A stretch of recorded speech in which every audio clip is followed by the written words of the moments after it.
আমাদের দেশে একজন গ্রেপ্তার হয়েছে, বাউল সম্রাট, নাম সম্ভবত আবুল সরকার। আল্লাহর কথার কোন গুয়া মাথা আমি কিছুই পাই না। তোমার মতো আরো 10টা 20টা আল্লাহ, 200-400 আল্লাহ যদি আরো বানাই দিতা, তাহলে তোমার আরো দাম বাড়তো। এটা তো তুমি করলে না।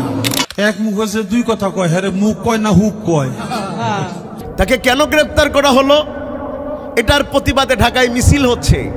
ফরহাদ মজারের মতো বুদ্ধিজীবীরাও তার মুক্তির দাবিতে সংবাদ সম্মেলন করছে।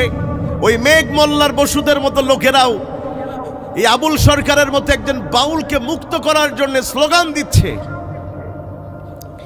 কেন সে গ্রেপ্তার, তাকে কেন করা হয়েছে? তাকে গ্রেপ্তার করা হয়েছে, সে বলছে যে আল্লাহর কথার কোনো আগামাথা নাই। নাউজুবিল্লাহ বললেন না?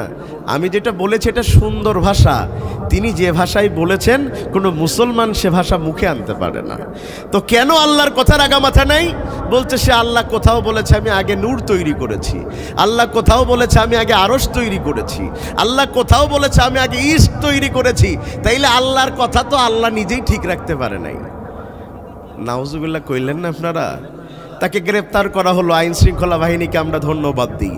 কিন্তু দুঃখের বিষয়, আল্লাহ বিরোধী, কোরআন বিরোধী, আল্লাহকে নিয়ে এমন মন্তব্য করার পরেও তার মুক্তির জন্য আন্দোলন করে যারা, তারা কখনো মুসলমানের সন্তান হতে পারে না। বরং সবাই মিলে তার বিরুদ্ধে মানববন্ধন করে তার ফাঁসি চাওয়ার দরকার ছিল। আল্লাহর সৃষ্টি জগৎ নিয়ে প্রশ্ন তোলে যে সে কখনো মুসলমান থাকতে পারে না। কথা ঠিক না? ঠিক।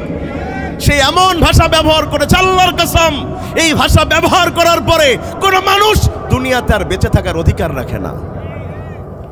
আমরা দাবি করছি তাকে যেন অবিলম্বে কোরআনের আইন অনুযায়ী যদি তাওবা করে ফেরত না আসে, তাকে যেন ফাঁসির মঞ্চে নিয়ে যাওয়া হয়। আমাদের সমাজে তো ফাঁসির মঞ্চে খারাপ লোকেরা যায় না, বেশি বেশি ভালো লোকেদের নিয়ে যায়। তাইলে সবচাইতে সেরা কিতাব হলো কোরআন।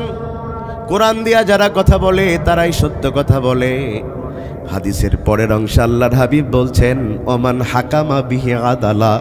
খালি কোরআন দিয়ে কথা বললেই সত্য কথা হয় এখানেই শেষ নয়, বরং কোরআন দিয়া কথা বললেই কেবলমাত্র সমাজে ন্যায় বিচার হয়। কোরআনের বিচার ন্যায় বিচার। কোরআনের বাইরে যত বিচার ও দেখতে যত সুন্দর হোক, ওটা অন্যায় বিচার। ঠিক না? ঠিক।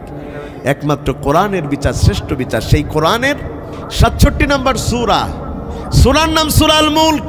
বড় মর্যাদার সূরা। সূরা সম্পর্কে বলা হয়েছে ইন্না হাযা সূরা নাযাতুম মিনান নার। এটা এমন একটা সূরা যেটা জাহান্নামের আগুন থেকে বান্দাকে বাঁচায় দেয়। আল্লাহ রাসূলের জলিল কদর সাহাবী নাম তার আব্দুল্লাহ ইবনে আব্বাস রাদিয়াল্লাহু তাআলা আন, তিনি বলেন সূরা আল মুলক কেমন একটা মর্যাদার সূরা।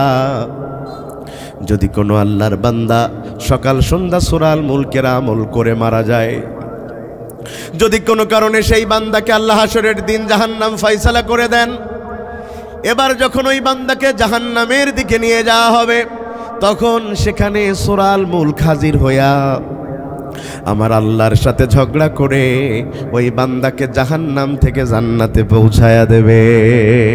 সুবহানাল্লাহ। সহিহ বর্ণনা, জান্নাতে পৌঁছায় দিবে। তো সূরা আল মুলকের আমল করবে যারা, জান্নাতে যাবে তারা। এই মুলকের কয়েকটা অর্থ আছে। মুলকের একটা অর্থ হলো রাষ্ট্র, মুলকের একটা অর্থ হলো রাজত্ব, মুলকের একটা অর্থ হলো ক্ষমতা। বলেছি 1 নম্বরে রাষ্ট্র, 2 নম্বরে রাজত্ব, 3 নম্বরে ক্ষমতা। ও কলারোয়ার জ্ঞানবান মুসলমান, যদি আমার ভাষা বুঝে থাকেন আমার কথার উত্তর দিয়ে বলবেন, রাষ্ট্র আছে যেখানে, রাজনীতি নাই সেখানে। কথা কয় না? আছে তো জোরে বলেন, আছে। রাষ্ট্র আছে যেখানে, রাজনীতি আছে সেখানে।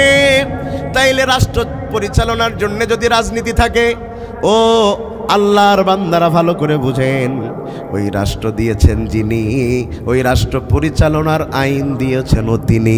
সুতরাং রাষ্ট্র পরিচালনায় যদি কোনো রাজনীতি চলে, এটা কোনো মানুষের তৈরি করা রাজনীতি চলবে না।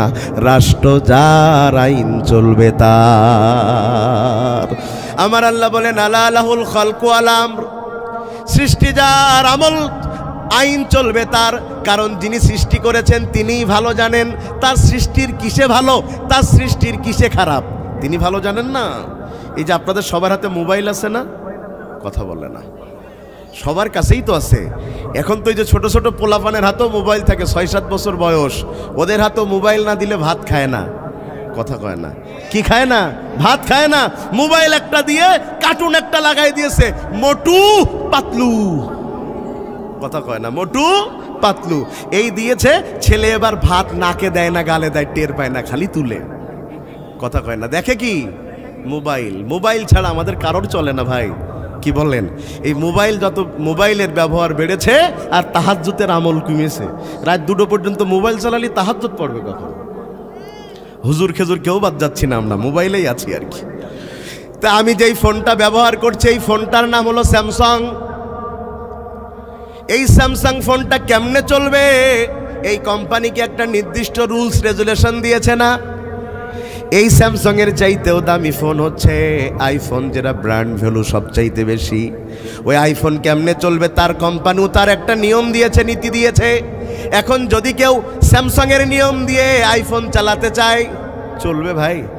বরং কি হবে, ফোন কি হবে, হ্যাং করবে, বন্ধ হয়ে যাবে।